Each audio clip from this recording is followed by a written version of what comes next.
Well, it's time to talk about The Last of Us, the TV show, specifically season 2. Now, I had planned on getting the 4K Blu-ray of The Last of Us season 1 and doing a review of it, and that would serve as my, hey, here's my thoughts on The Last of Us TV show. And I never did it. Mainly because it was quite expensive and, well, just, certain things just get in the way. And then all of a sudden, season 2 was rolling around, and I just thought, holy shit, that came around fast. And to really talk about season 2 so far, I'm recording this at the time of episode 5 just came out, of 7, so we're almost done with the season now. I need to talk about my thoughts on season 1, but I'll try and wrap that up fairly briefly. I mean, I could go into a lot of detail, of course, but I have to kind of lay out where I am so that you know my feelings on season 2 and how that affects. Am I talking any sense? I don't even know. It's late when I'm recording this, but the point is, I feel like you should understand my journey with season 1 to fully grasp how I feel about season 2. So season 1 comes out, and even the announcement of the actors of Joel and Ellie, and I will say that also this will have full spoilers for the story because I'm talking about The Last of Us Part 2 specifically in this video, and of course the first one, spoilers. So Pedro Pascal as Joel, I thought that was a good choice. I like him as an actor. It seems to fit. Bella Ramsey as Ellie, it just seemed to completely throw me off, just visually seeing the way that she looked, because it seemed like with Pedro Pascal, they were going for someone who kind of looked like Joel, whereas with Bella, it was, a different look. But I thought, okay, well, let's kind of see what she does with it. It's an adaptation after all. I think the trailer came out, and I just, I don't know, it didn't seem to fit for me. But I was willing to kind of go along with it. Okay, let's see. So we watched first episode, and yeah, I don't know, it felt weird. And my whole issue with the show in general, I think, and this extends to season 2, is that The Last of Us, and specifically part 2, like the technology of the motion capture and the animation and the performances from the actors that goes into this, it's almost imperceptible from live action. The only difference is that it's animated, but the base is a real living, breathing, moving human performance. And so to me, it felt like making a movie of The Last of Us was like remaking The Godfather in like 1976, and it's like, yeah, we're going to do The Godfather now, but we're going to do like, De Niro will play Michael Corleone or whatever, that does make sense because he also appeared in part 2, but you know what I mean? Like it just, well, 1981, we're making Star Wars again. At least when they're doing this bullshit Harry Potter TV show, 20 years have passed, you know what I mean? But it just felt weird to like so soon after those characters were definitively performed in The Last of Us Part 2 to then do another version. But that's just the way these things go. And so it was weird for me to kind of accept Bella Ramsey in particular as Ellie, because she plays her a little bit differently, I felt like, and they even portray her a little bit differently. They're kind of these little seeds of her kind of enjoying inflicting pain, or kind of, there's just like a little bit of a darker edge to her, but she still has that lightness and kind of the goofy humor that you love in the game. I found it very distressing that a lot of people were focused on how she wasn't as attractive as Ellie was in the first game, by their words. And I thought, well, we're talking about a teenage girl here, so that's really fucking weird. And even now, it's a huge thing online, and maybe it's just the cesspool that is Facebook now, but I'll scroll through my feed to see what my family or friends might have posted, and I just keep getting recommended these Last of Us things, and it's, just saying horrible things about Bella Ramsey's appearance and stuff. And I think it's just so weird for people to be so focused on how attractive she is. It's just weird. But for me, it was the performance, and it just didn't feel right to me. I could recognize that she was a good actress and she was portraying certain things in an emotional way that registered, but there was just a kind of weird, it felt odd, the comparison. And then it was, I think, the episode where, you don't know a thing about loss, that whole spiel. And it's interesting, I like a lot of stuff they kind of changed, and then in some things they just keep almost word for word accurate. and that was one of them. That kind of scene, which really is a pivotal moment of their relationship. And I started to warm to her performance as Ellie in the same way that Joel in the story is warming to Ellie as a person. So I really loved the journey over season one.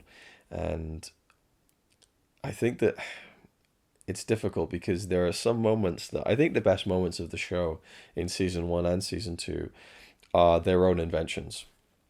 So something like the Isaac stuff in season two, that moment where he throws the grenades into the truck, or even the interrogation scene, incredible moments, not in the game. Season one, the big episode with Bill, an amazing episode, very hard to get through. I thought it was beautiful, emotional, just searing stuff. Again, you don't see any of that in the game.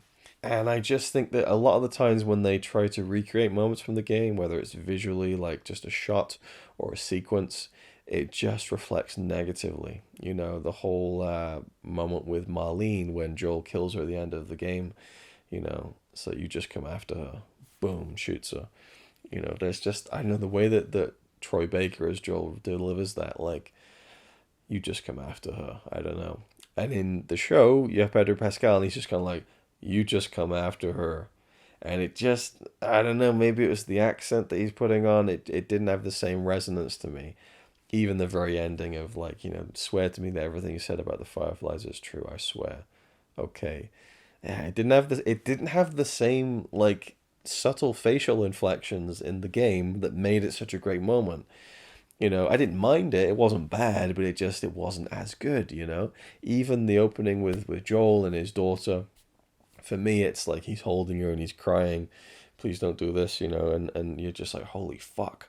And then it cuts to black, and then that guitar comes in, and then the title sequence, fucking chills, And in the show, they start with this like an amazing sequence of like a talk show in like the 70s talking about the cordyceps thing, and then we have the title sequence, and then we have bulk of the episode set with Joel and his daughter.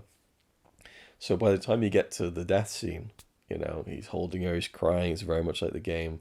It cuts to black, and then it's like 20 years later. I'm like, no, I don't know. You need that break. After such a powerful moment and that death, you need those like 3 minutes to just sit there with the title sequence, like, fuck, And I don't feel like you got that with the show. So it's impossible not to analyze and compare, but it's just the nature of the beast, isn't it? Anyway, so season one I enjoyed for the most part, but had those reservations about it. Season two, I was very intrigued to see how they would do it. Only 7 episodes. They've talked about how it's going to take multiple seasons to tell the story of part two. Okay, how the fuck are they going to do this? And I'm still thinking, how are they going to end this thing? Because I can now see where the trajectory is going, that we're going to get Ellie's 3 days in Seattle. It's now basically confirmed that episode 6 will be a flashback episode, and we'll see all of her story with Joel. Well, not all of it, but most of it. And then episode 7 will clearly be her day 3.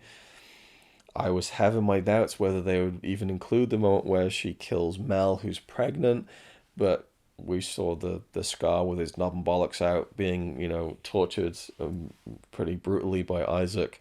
We had a pretty, I would say, implicit sex scene with Ellie and Dina.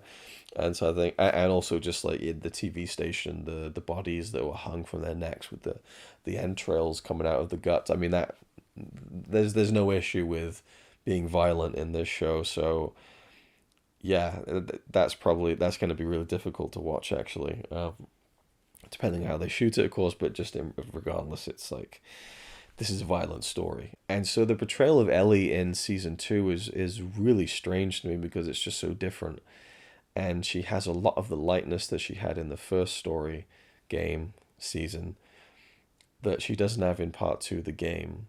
In the game, she feels like an adult, and that is part of the visual of just the way Bella Ramsey looks. She hasn't really aged all that much. Saying that, I look back to season 1, she does look notably younger, but even just the way they styled her, the clothes and everything, I feel like she doesn't quite look... But it's interesting, because in the game, Ellie's supposed to be 19, she looks more like 24, 25 to me.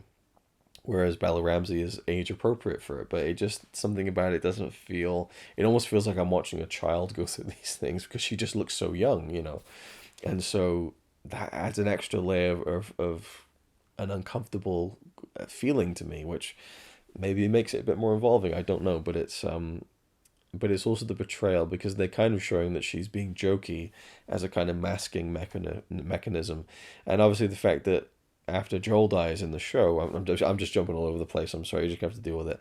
In the show, Joel dies, and then there's 3 months before Ellie goes to Seattle. It's like, what the fuck? But then, of course, they've added in the big action set piece, the defense of Jackson, which was a fucking. Again, this is what everything I love is stuff that's new or that's been changed. And the whole defense of Jackson was just an incredible sequence, incredible action sequence from the way that the geography is laid out and the plan and the strategy and the execution and the suspense and the act. It's just brilliant.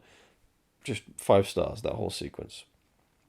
So you need time for them to rebuild and for everyone to kind of heal, and Ellie realistically would be really banged up, and so that made sense. But then you see her kind of joking around with the therapist, and but then you see her face drop when she leaves the hospital. So, but I don't know, and she did an amazing job, Bella, with the very memorable sequence where you control Ellie going around Joel's house, and I love how they kept so much of that in from the woodwork that he had done and developed and the hobby for while he'd been in Jackson before he died, and just that moment with the jacket, which was such a vital thing. And since The Last of Us Part 2 has come out, I've lost someone very close to me. My nan died recently, and oh man, yeah, it chokes me up.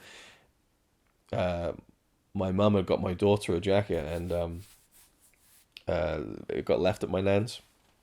And so at Christmas, a couple of months after she died, we went to my granddad's place, and my mum said, "Oh, is this Aira's jacket?" I was like, "Yeah, that's her jacket." And oh, it's here.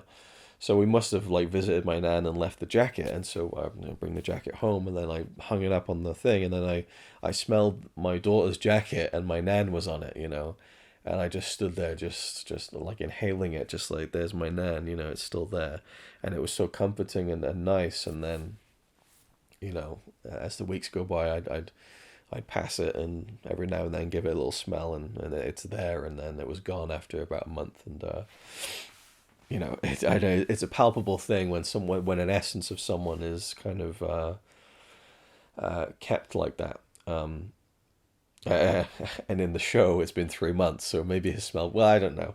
Maybe Joel was extra pungent, but in the game, it's like immediate. And so, let's go back to the beginning here. The way that season 2 opens, I don't know what they were thinking. I know what they were thinking. They were thinking that Abby's not going to be in the majority of this season, and we're not going to see her till season 3 properly, so we need to let the audience know, who hasn't played the game, Abby's backstory. And I just think the choice of having Abby with her crew in Salt Lake days after, her father's been killed, to be like, right, we're going to find this guy and we're going to kill him slowly. Number one, you're kind of exposing what I felt was a great mystery of part 2, because you don't really know that until like halfway through the story. And what a great moment it would have been perhaps at the end of season 2 to find out why Abby did it. Because I feel like you need that blind rage that Ellie has to sustain you through that first half of the story. Now, interestingly enough, a friend of mine who hasn't played the games, he's like, fuck Abby, I don't give a shit about her dad, so it seems like it doesn't matter anyway. But I feel like for me, I remember playing the game the first time, the only time. I still have not played The Last of Us Part 2 for a second time. That's kind of crazy, and I almost think to myself, I almost don't want to play it again, because the experience was that special. And that's something I also need to highlight, is that this story, The Last of Us Part 2, it's one of my favorite experiences with art in my entire life. It's one of my favorite stories. It's a difficult story. That's part of the reason why I haven't gone back to it, I think, is because it is such a difficult, emotionally draining experience. But it was the most involved I've ever felt in a piece of art, whether that be a piece of music, a film, a book, a story, a painting. This video game drew me in and took me through so many different emotions that it's truly special to me, and I can see that now 5 years on, that it is a truly a monumental moment in my life as a an experiencer of art. I don't know. I don't want to kind of make it seem over dramatic. As far as my actual full life is concerned, it's not a huge thing, but a big part of my life is watching films and enjoying storytelling. And as far as that part of my life is concerned, this is like one of the most important parts of it. And so it's difficult to see that adapted into a different form so soon afterwards, and to not see Ashley Johnson, and to not see Troy Baker, and to not see or to hear, Shannon Woodward in Dina, or to hear Laura Bailey as Abby, and even to see their likenesses as well. It's quite strange. One thing I'll say that is, I think, the real strength of season two of The Last of Us is the casting of, is it Isabella? I don't know how you say her last name. I won't try to butcher it. The actress who plays Dina. Perfect. The thing for me is that she feels like Dina, but she also feels like a slightly different version of her. It feels like, I think it's Isabella. It's kind of her version of it. But she's such a great performer, and she's so natural. I think it was at episode 3 the most that I actually felt like Bella Ramsey was kind of getting shown up a bit by Isabella, who plays Dina, because she's so fucking natural, like such a great performer. I'm just seeing Dina, and there are a couple of times where with Bella, I'm seeing a performance, and I'm seeing an actor doing an accent. I don't know what it is. Every now and then something just twigs, and it just kind of snags in my brain, and I realize I'm watching Bella Ramsey playing Ellie.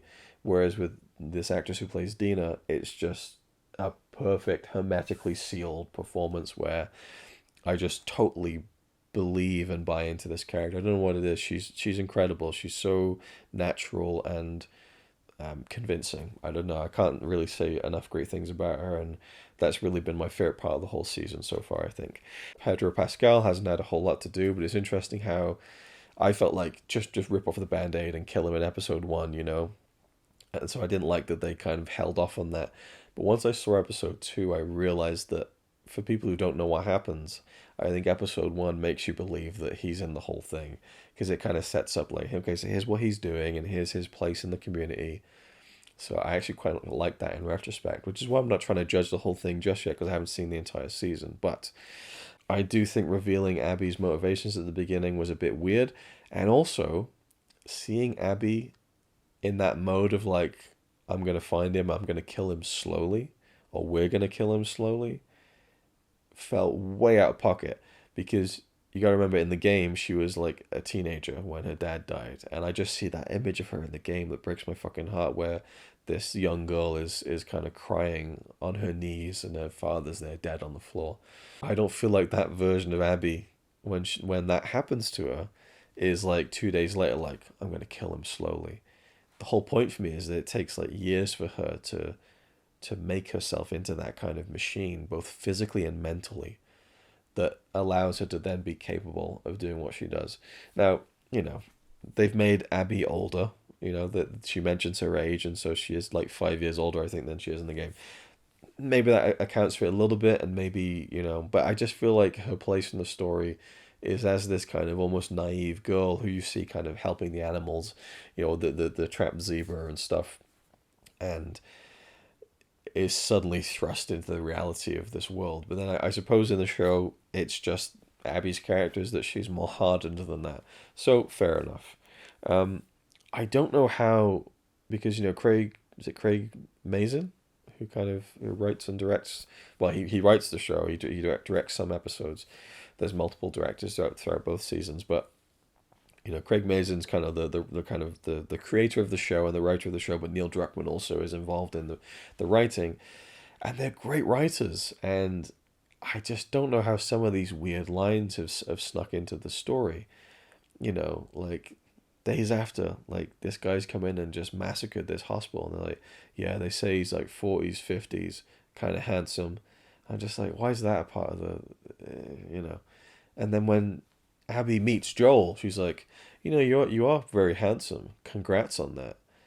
Like, what the fuck is that line about? Like, I just, no, that just feels so weird to me. It feels like, again, I'm being pulled out of the show, and they're like, well, we know that everyone thinks Pedro Pascal's really hot, so we're going to comment on it on the show. You are very handsome. Congrats on that. Like, what the fuck? Like, I almost want to make my own fan edit where I just fucking cut that line out. It's so fucking stupid. It doesn't feel like it's part of her character. Whether in the show or in the game, it just seemed really weird. And obviously in the game, there's not much dialogue. And that was amazing. But in the show, okay, she gets a monologue. And I like it kind of, it almost calls back to the game where he's like, well, you just say whatever speech it is, you go rehearse and get this over with. In the show, we get to hear what that speech would have been. And he's like, oh, shut the fuck up and just do it already. But there's a great moment when she's like, you stupid old man, you don't get to rush this. It's a great line from the game. And she looks down at him and she says that. And, Pedro Pascal's performance, he looks up at her and he almost kind of just nods like, it's this recognition of like, all right, like I accept it. I accept the responsibilities for my actions. And I didn't feel that in the game so much. And so that's an interesting, very subtle thing that I thought was quite cool. And yeah, and some people say, oh, when the game he went down like a champion, just like such a badass. Whereas in the show he's like, and screaming. I'm sorry, but Joel isn't some superhuman character. I had no problem with hearing Joel crying out in pain. It was very visceral. But just the way that they set it up, I feel in the game there's so much dread and the soundtrack, and it's hard to see that scene done again differently, slightly differently. Well done in live action, it's inherently different, but I think they mostly did a good job with it. I think Caitlin Diva. I think it's Diva, and I think it's Deva, but I've heard her say Diva, I think. Anyway, Caitlin, amazing. I think she's a great actress. Connie said, like, she looks like Abby. Why the fuck didn't they cast her as play? I was like, well, she auditioned for it when they were going to make a movie, but she's a bit old for it now, especially with season one. But anyway, I think she's a great actress. I do lament that we don't have buff Abby because that was such a part of the imposing presence of that character, But I can live without it. That's fine. You just need a great performer. She's a great performer. So I'm so excited to see what it seems like will be the Abby season in season 3, which thankfully is confirmed. We won't have that left dangling forever. She's really great, and I really liked her performance. But and I liked the other people's kind of the cutaways to them kind of being uncomfortable with it. Manny, that piece of shit, still, just enjoying it. If they kept that spit in, I would have been really mad, but they didn't, thankfully. We have an added difference of Ellie climbing over to Joel, which was heartbreaking, and then the use of Ashley Johnson singing that song. I forget what it Through the Valley. Oh, what a deep cut that was, and it kind of works on multiple levels because it's in the show. That's the voice of Ellie's mother, which isn't really implicit in kind of that people should get that, but the ones who know. But the fact that that was the song that Ellie sings in the teaser of the game when the game was first announced like 9 years ago, man, that was a masterstroke, I thought. And it's been interesting to see people's reactions to it. My friend being like, I don't want to watch the show anymore. And of course, he has continued. But yeah, I don't know. They've done some really good things. And Joel's death was handled very well, I thought. I like that we haven't jumped straight into flashbacks and we've had like a few episodes without it. There's that little tease in episode 5. I'm just intrigued to see how they end it. Is it going to be at the theater? We let you live and you wasted it. I mean, that's a hell of a cliffhanger, but will they do that? I don't know. I'm so intrigued to know how they do this. But yeah, there's just been moments that have kind of stuck with me, like Ellie and Dina being like, oh, what's all these rainbows about? Oh, that seems strange. All this, the pride stuff, like it's too cute for its own good sometimes. But I loved seeing them like get really intimate. That was kind of an interesting moment actually. That was quite intense, and I really do like their relationship as it's done a little bit differently. They're not really going into Seattle as a couple, but I like that. That was kind of a nice change. Weird that Tommy hasn't already gone there though, because that was such a big part of it for me. Was like on the trail of Tommy, and but the kind of we're getting close to the whole, yeah, I don't know. I'm feeling the kind of the nervousness of Ellie's story coming to a close in Seattle, and what else really? I mean, I don't know. There's certain things that they've done really well. The take on me scene, which I loved so much in the game, was done beautifully in the show, but it still doesn't hold a candle to the delicate and kind of tentative way that Ashley Johnson sings it in the game, when it's a bit more, I don't know if considered is the right word, but I don't know. There's just these nuances that you can't beat Ashley Johnson on, you know what I mean? She's just so fucking good, man. So it's just really hard. Again, it is just seeing like someone remake The Godfather a couple of years after The Godfather, and you might get all the right kind of tools and great actors and performers and directors and writers, but it's not gonna quite be the same. I'm not saying like I'm the biggest fan of The Godfather. I'm just giving you like an example of like a universally accepted great film, and then just to remake it fairly shortly afterwards. And this doesn't feel like the live action version. It just feels like a remake that just happens to be in live action. And I went back and I went back to the beginning of part two just to kind of watch the opening cutscenes. And it's interesting because whenever I've gone back to cutscenes from Last of Us Part 2 in the past 5 years since I played the game, I watch it on YouTube. And it's compressed and it's been captured and kind of converted and stuff. But I ran it off the PS5. Fuck me. The fidelity of the image, the quality of the performances that comes through in that opening scene when Joel's just cleaning the guitar, and then the guitar scene with Ellie, and the way he's singing that song, Future Days, and the way she's looking at him. There's so much said in the way she just fucking looks at him, and that's all in the performance from Ashley Johnson and Troy Baker. So it's tough, and I'm just feeling very torn, and like I just want to be playing the game, and so I feel like I might go back to the game very soon. But it just feels very precious to me, and seeing someone, you know, play around in that world. I don't know, it's really weird. They're nailing a lot of the stuff, and I love the setting of Seattle in the game, and they're really capturing that visually quite well.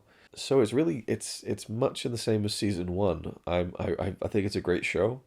I think they're doing a lot of things right, but there's just this dissonance I have because it's not the game. And the biggest one was probably the barn scene, or the party sequence in the barn. I don't know if it's in a barn. It feels like it's in a barn. Where Ellie and Dina kiss, and Seth comes in and stuff, and my nose is, of course, getting all bunged up right as I'm about to finish the video. Couldn't wait just another few minutes, could it? Because that is like, boom, like the framing is right from the game. You can put it shot by shot almost. I think if you're recreating it that much, it just makes me think of the game. And now I just feel the pangs of the game because you see that scene right at the end. And so when I'm watching the show, I'm just thinking about the end of the game and wishing I could see this sequence with Ashley Johnson, playing Ellie. And so it just, I don't know, it pulls me out of it a bit when they're so scene specific and shot specific of the game. But I get why they do it, because if it ain't broke, don't fix it. You know what I mean? So it's a tricky one. But I think they're doing a very good job. And while at times I feel like Bella Ramsey is kind of just, by the fact that she's playing against someone who I feel like is a much better actress than her, I'm not saying she gives a bad performance. I think there's just a few cracks there, which is just human. It just is what it is. And for the most part, I really like her version of Ellie. But it is just a bit weird to see her so chipper, which I guess she is kind of hiding her true feelings a little bit from Dina and everyone else that she's around. But, the pregnancy thing, like in the game, it's like, I can't believe you've done this. It's like, Ellie's mad that Dina's pregnant. She's like, you fucked this whole trip up. Like, we have to go back now, you know? And in the show, there's none of that. It's just like, oh, we're going to be a family. I didn't mind the line where she says, I'm going to be a dad. I thought that was cute and funny. And then you have people saying, like, oh, so they're making Ellie non-binary now. It's like, no, fuck it. She's the more masculine of the two in this lesbian relationship. I'm going to be a dad. It's funny. It's a joke. I don't know. People just, oh, it's the last of they, them. Eat shit. Fuck off. Like, I hate that shit. Oh, it's being woke. Like,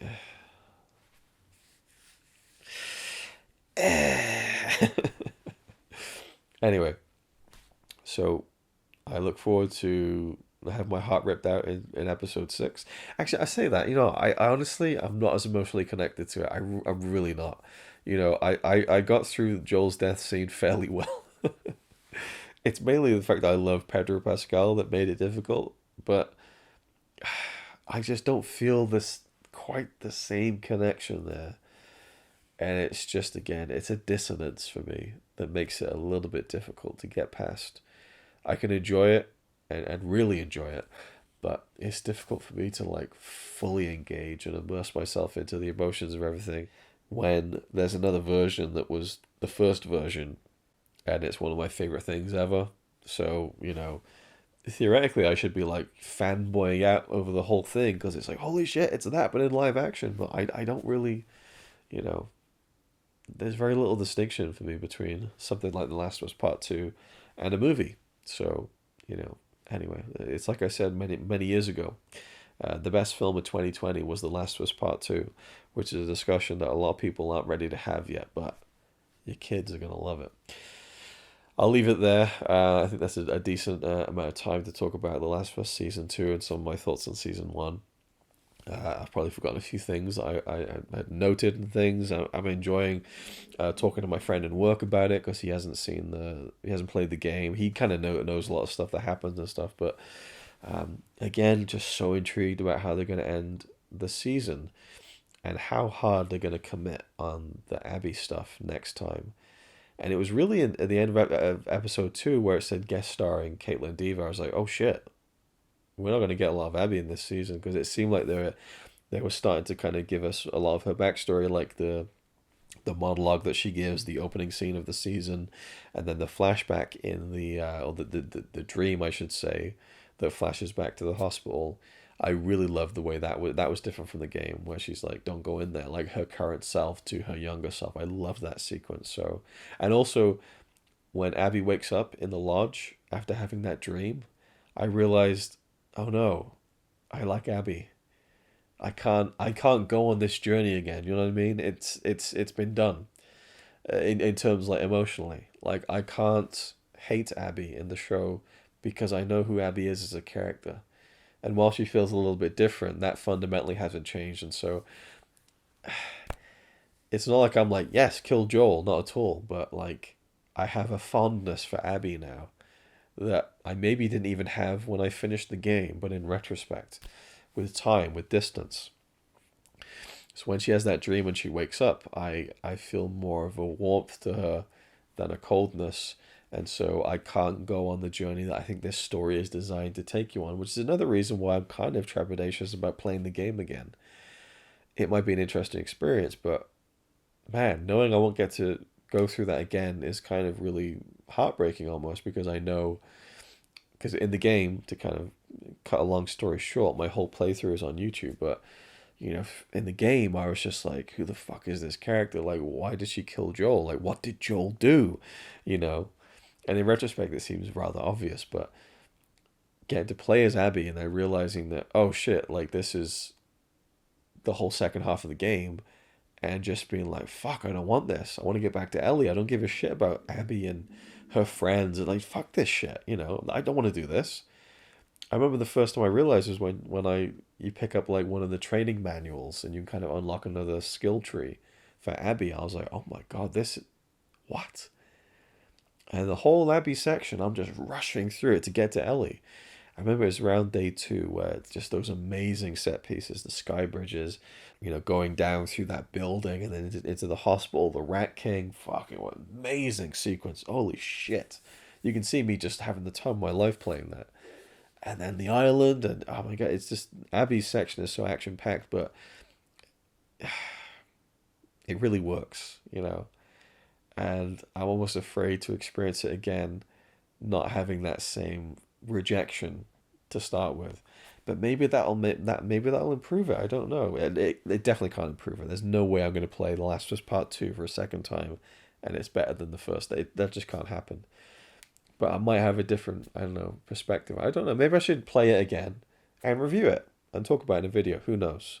we'll see what happens. Usually when I talk about TV shows on the channel, no one fucking watches, no one talks about it. That's why I was fine with putting in a story about my daughter. I never talk about my kids on YouTube, but I just, well, fuck, no, 90 people are going to watch this anyway, no one will comment, but... like I did the Cobra Kai reviews around the time of Cobra Kai coming out. I was like, oh, this would be cool. Like, talk to some Cobra Kai fans. Fucking no one watched it. No one commented. I was like, okay.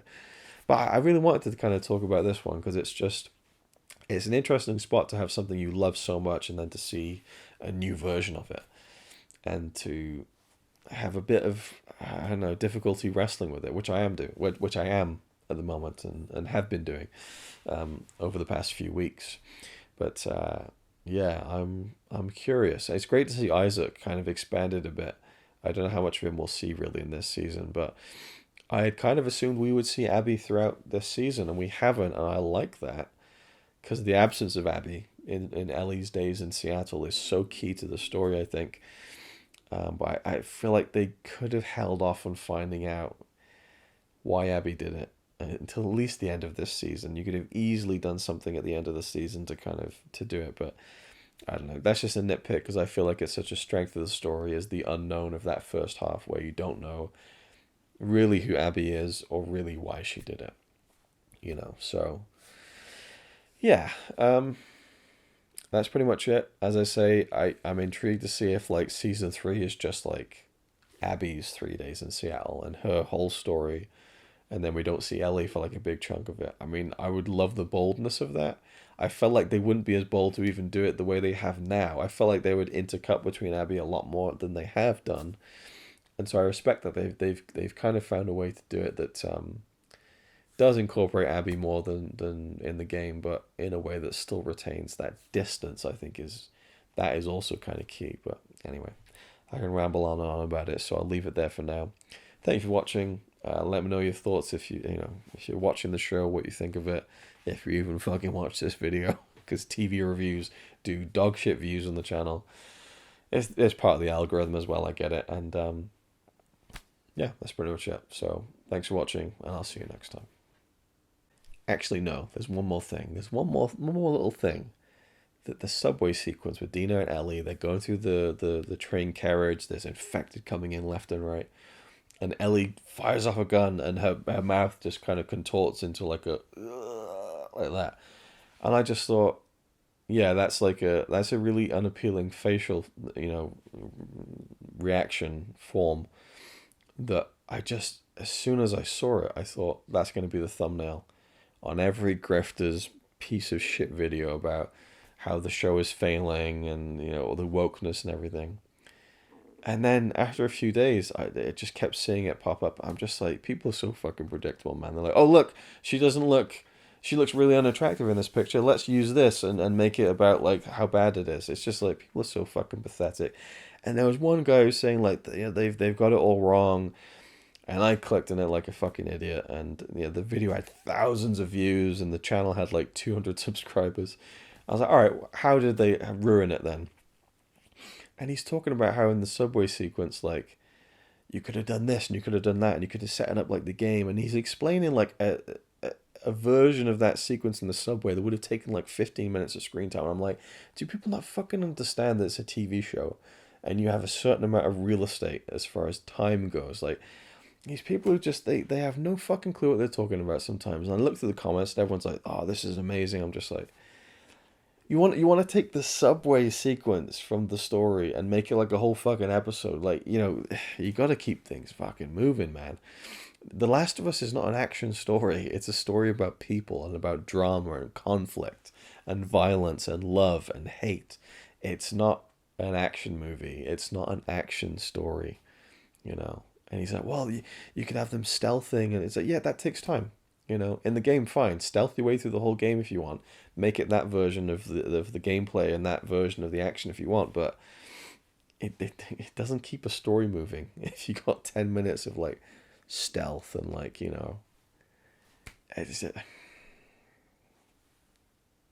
Anyway, I try not to watch these things. I was a glutton for punishment. Forgive me. And now I really will say goodbye. Thank you for watching, and I'll see you next time. And goodbye.